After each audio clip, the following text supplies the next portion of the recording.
சேலம் மாவட்டம் ஆத்தூர் அருகே பட்டாசு குடோன் வெடித்து தரைமட்டமானதில் ஒருவர் உயிரிழந்தார்.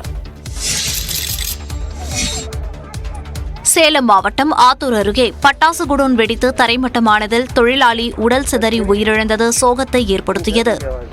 கடம்பூரில் தனசேகரன் என்பவரின் பட்டாசு தயாரிக்கும் தொழிற்சாலையின் குடோனில் பட்டாசுகள் திடீரென வெடித்து சிதறியதில் கூடமலை கிராமத்தைச் சேர்ந்த ராஜமாணிக்கம் என்பவர் சம்பவ இடத்திலேயே உடல் சிதறி பலியானார். சத்யா, விஜயா ஆகிய இருவர் படுகாயமடைந்தனர். தீயணைப்புத் துறையினர் குடோனில் ஏற்பட்ட தீயை அணைத்து மீட்புப் பணிகளில் ஈடுபட்டனர்.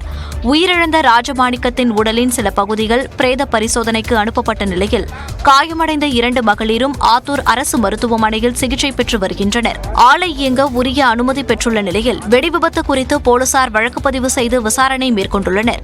இந்நிலையில் உயிரிழந்த ராஜமாணிக்கத்தின் குடும்பத்திற்கு ஆழ்ந்த இரங்கலையும் ஆறுதலையும் தெரிவித்துள்ளார் முதலமைச்சர் மு க ஸ்டாலின். காயமடைந்தவர்களுக்கு தேவையான மருத்துவ உதவிகள் வழங்க உத்தரவிட்டுள்ளார். விபத்தில் பாதிக்கப்பட்டவர்களுக்கு தேவையான அரசு நிவாரண உதவிகள் வழங்கப்படும் என உறுதியளித்துள்ளார். தமிழ்நாட்டிற்கும் கம்போடியாவுக்கும் இடையே உள்ள கலாச்சார ஒற்றுமைகள் தொடர்பான புகைப்பட கண்காட்சி சென்னையில் தொடங்கியது. சென்னை நுங்கம்பாக்கத்தில் உள்ள தனியார் மையத்தில் நடைபெற்ற நிகழ்ச்சியில் புகைப்பட கண்காட்சியை நிதியமைச்சர் தங்கம் தென்னரசு தொடங்கி வைத்தார்.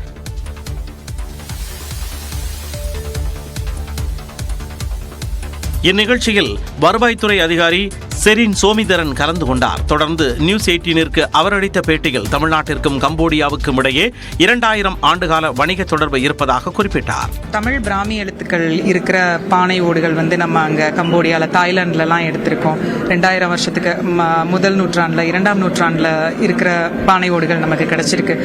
இப்படி இந்த தொடர்பு இப்போ வெறும் சோழர் காலத்துக்கு, பல்லவர் காலத்துக்கு மட்டும் இல்லை, அதுக்கும் முன்னாடி இருக்கிற ஒரு விஷயம்.